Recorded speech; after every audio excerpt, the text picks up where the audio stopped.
Hello guys, Coach Mike TV nga pala. There is something you need to do that you cannot do that we can do together. Kaya ka nasa channel ko.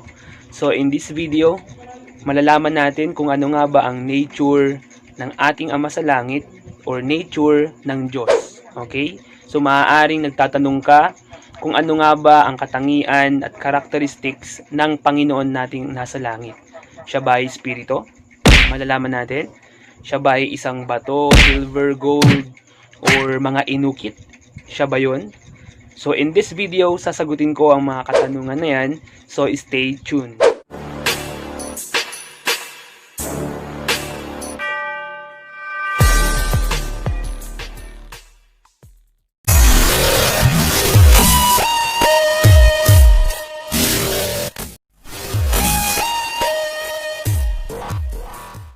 Guys, shout out muna kina Fairy Diwata and Alvin de la Cruz. So sila yung mga nagpa-shoutout guys. So kung gusto niyo ring ma-shoutout ko yung mga channel nyo or ma-shoutout kayo sa YouTube video na ito or sa mga YouTube videos na susunod, mag-comment lang kayo sa baba at gagawin natin yan sa mga next video. By the way guys, i-update ko lang kayo. So this is the 7th video. Okay, out of 30 videos na gagawin ko during the 30 days challenge from YouTube. So remember na sa 30 days challenge, so kailangan makagawa ako ng 30 videos as a new YouTuber sa YouTube. Simula na tayo guys, nasagutin kung ano nga ba ang nature ng ating Ama sa Langit. Kung ano nga ba ang nature ng ating tagapagligtas. At kung ano nga ba ang nature ng pinapaniwalaan nating Panginoon. So ang mga sabihin ko dito ay nakabase sa scriptures. Nakabase sa mga banal na kasulatan na pinaniniwalaan natin. So ito ay ang Biblia at ang mga iba pang banal na kasulatan na nailathala or naisulat ng mga banal na propeta noong unang panahon at maging mga buhay na propeta sa panahon natin ngayon. So, stay tuned guys dahil sasagutin na natin yan. So, unang-una guys, ang ating Ama sa Langit ay may katawan at may buto. So, siya yung perpektong Ama natin sa langit na lumikha ng lahat at nagplano ng lahat sa pamamagitan ng kanyang anak na si Jesucristo.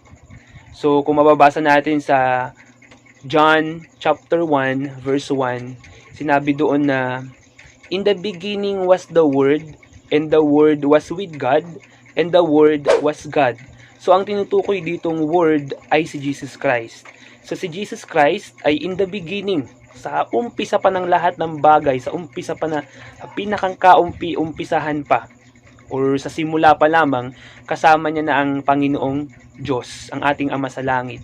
So siya yung Word na tinutukoy dito sa John chapter 1 verse 1, na siya din ay Diyos. At kabilang sa kanilang dalawa, ang Diyos Espiritu Santo. So tatandaan natin na meron tayong tinatawag na Godhead. Ang Diyos Ama, ang Diyos Anak, at ang Diyos Espiritu Santo. Na silang tatlo ay tinatawag na Panguluhang Diyos sa Tagalog. Or sila yung nangunguna sa plano sa universe. Sila yung nangunguna sa mga plano, sa mga gawain na maka-Diyos sa buhay natin. So ang kanilang gawain ay matatagpuan sa Mosiah or sa Moises chapter 1 verse 39. At sinabi doon na, "For behold, this is my work and my glory, to bring to pass the immortality and eternal life of men." So wala silang gagawin guys kundi ang mapabuti tayo, ang iligtas tayo. So ang ating Ama sa Langit, hindi siya yung iniisip natin na masamang Diyos, na siya ay isang bato o isang hayop na dapat sambahin o isang araw. So hindi po dapat natin isipin yon sa ating Ama sa Langit. So pag iniisip po natin ang ating Ama sa Langit, isipin natin na siya ay isang kawangis natin. Meron siyang katawan at meron siyang buto. Ang pinagkaiba natin sa kanya ay siya ay perpekto. Meron siyang eternal life na tinatawag. Kaya nga ang nakalagay sa Matthew chapter 5 verse 48, sinabi doon bilang kautusan na, "Be ye therefore perfect, even your Father is which is in heaven is perfect. So si Jesucristo po yung nag-uutos niyan sa mga tao nung siya ay nasa Jerusalem pa lamang. So dahil ang ating Ama sa Langit ay may buhay na walang hanggan at siya ay maligaya, okay, to the fullest, no? Gusto niya bilang mga anak na espiritu dun sa tinatawag na buhay bago isilang, gusto niya na magkaroon tayo ng kaligayahan. Yung kaligayahan na kagaya ng tinatamasa ng ating Ama sa Langit. Kaya nga, sentro sa plano ng Diyos na tinatawag na plano ng kaligtasan, ang sentro ay ang pagbabayad sala ni Jesucristo. Alam ko na pamilyar na kayo sa pagbabayad salang ginawa ni Jesucristo, na nung unang panahon nung siya ay nabubuhay, nung he is about 33 or he was about 33 years old, siya ay pinatay para sa ating mga kasalanan. Siya ay napako sa krus para sa ating mga kasalanan, para maisakatuparan ang ating kaligayahan, para maisakatuparan ang kawalang hanggang buhay ng tao kung tayo ay susunod sa kanyang mga kautusan at magpapakabuti. So, ang ating Ama sa Langit nakalagay sa John. Okay, basahin natin sa John.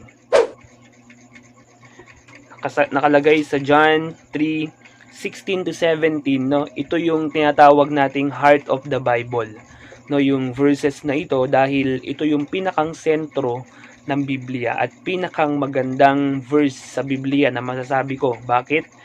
Dahil dito na ipakita ng ating Ama sa Langit kung gaano niya tayo kamahal. So sinabi sa John chapter 3 verse 16 and 17, isama na natin, basahin ko. For God so loved the world that He gave His only begotten Son, that whosoever believeth in Him should not perish, but have everlasting life. Tignan nyo, no, guys, sa sobrang pagmamahal ng Panginoon sa atin, kinaya niya na ialay ang kanyang anak na si Jesucristo na walang bahid ng kasalanan, perpekto, napakalinis ng pamumuhay sa mundo. Nagawa niyang isakripisyo ang buhay ni Jesucristo para sa atin, dahil equal ang pagmamahal niya sa atin, no? Dahil mahal niya rin tayo at gusto niya tayo na mapabalik, no, sa kanyang kaharian. At sa verse 17, for God sent not His Son into the world to condemn the world, but that the world through Him might be saved. So napakagandang versikulo. So, sinabi dito na hindi pinadala ng Panginoon o ng Diyos Ama ang Diyos Anak para nang sa ganun ay i-condemn tayo. When we say condemn, ito yung parang i-down tayo or sisihin tayo sa mga kasalanang nagawa natin. Hindi. Bagkus pumarito ang Panginoon hindi para sa mga perpekto, kundi para sa mga taong makasalanan, no? Para nang sa pamamagitan niya ang mundo at mga tao na narito ay maligtas sa pamamagitan ng kanyang dugong dumanak sa cross ng Kalbaryo, no? Kung maaalala po natin, si Jesucristo, siya yung gumawa ng mga himala. Siya yung gumawa ng mga kakaiba sa panahon niya. Nagpagaling siya ng bulag, pinalakad niya ang pilay, binuhay niya ang patay, pinakain niya sa pamamagitan ng 5 tinapay at 2 isda ang 5,000 taong nagugutom na sumasama sa kanya dahil naniniwala sila sa kanya. So, gusto lamang pong iparating nun na kung tayo po ay lalapit sa Panginoon, tayo po ay hindi magugutom, tayo po ay hindi mauuhaw, tayo po ay magkakaroon ng tinatawag na well of living water springing up unto everlasting. Okay? So tayo po, ibig sabihin lang po noon, tayo po ay hindi mamamatay kung tayo po ay maniniwala sa Panginoong Hesukristo. Sinabi ko sa ibang video na tayo pong lahat kasama si Hesukristo ay magkakapatid. Tayo po ay kabilang sa napakalaking pamilya ng ating Ama sa Langit. Kaya nga po ang pamilya ang ikinalulugod ng Panginoon. Kaya kung kayo po ay may pamilya at buong buo po kayo at masaya, masayang masaya din po ang Panginoon sa inyo. Dahil kung ang isang pamilya ay nagkakaroon ng hidwaan, nagkakaroon ng difficulties sa bawat isa, ang pamilya po ay maaaring mawasak ni Satanas. Ang pamilya po ay maaaring malungkot at may galit sa isa't isa. At ang Panginoon, of course, kapag ang kanyang anak ay umiiyak, siya din po ay umiiyak. Kapag ang kanyang anak ay nasasaktan, siya din po ay nasasaktan. Even though siya po ay perfect na, pero ang kanyang pagmamahal ay perfect din po sa atin. At yung po mga emosyon na nararamdaman po natin, nararamdaman din po yan ng ating Ama sa Langit para sa atin. Ang pinagkaiba lang po, kaya niyang kontrolin yung kanyang mga emosyon para hindi po siya ma-fall as a God. So, may babasahin po ako sa inyo na nagpapatunay po na tayo pong lahat ay magkakapatid. Ano po, na si Jesucristo mismo ay ang ating Big Brother. Kaya ako natawag na Big Brother dahil maaari po natin siyang kasangga, maaari po natin siyang tagapagtanggol, maaari po natin siyang tawagin sa anumang oras sa pamamagitan po ng panalangin. So napakagandang balita po niyan para sa ating lahat, mga kapatid, dahil ang Diyos ay nakikinig ng ating mga panalangin. So hinihintay niya lamang po na tayo po ay lumapit sa Kanya at mag-offer ng panalangin sa Kanya para nang sa ganun po ay magabayan niya tayo at matupad niya kung ano po yung mga kahilingan natin sa buhay natin. At mapatawad niya po tayo sa ating mga kasalanan. Hayaan natin, brothers and sisters, na linisin niya sa pamamagitan ng dugong dumanak, sa pagbabayad sala. Linisin niya yung ating mga kasalanan. At magsisimula po yan sa pagiging mapagpakumbaba. At magsisimula po yan sa panalangin ng mataimtim at pagtanggap sa Kanya sa ating puso. Bigyan po natin siya ng konting puwang sa ating puso. At dahan-dahan na yung puwang na yan ay lumalaki. Sabi nga ni Alma, isang propeta sa lumang Amerika, para yang buto, no, ng mustasa. At pag lumaki yan, ay mamumunga at ang bunga niyan ay buhay na walang hanggan. So babasahin ko po sa inyo ang patunay sa scripture na tayo po ay magkakapatid. At kasama sa pamilya ng ating Ama sa Langit. Acts chapter 17 verse 7, 28 and 29. Nabi po dito that they should seek. Pasensya na po kayo kung English yung ginagamit nating scripture. So alam ko naman po na meron kayong idea at pinapaliwanag ko rin naman po yung bawat verses sa abot ng aking makakaya. No, so paulit-ulitin nyo na lang pong panoorin ang video na ito para mas maintindihan po ninyo. So sinabi po dito sa 27, ulitin ko, that they should seek the Lord if haply they might feel after Him and find Him though He be not far from every one of us. So kahit na hindi po siya malayo sa bawat isa sa atin dahil yung presensya po niya ay nararamdaman natin, gusto ng Panginoon na hanapin pa rin natin siya. Gusto ng Panginoon na tumawag pa rin tayo sa Kanya sa pamamagitan ng panalangin. Sa pagpapatuloy sa verse 28, for in Him we live and move and have our being, as certain also of your own poets have said, for we are also His offspring. So pag sinabi po nating offspring, tayo po ay anak ng Panginoon.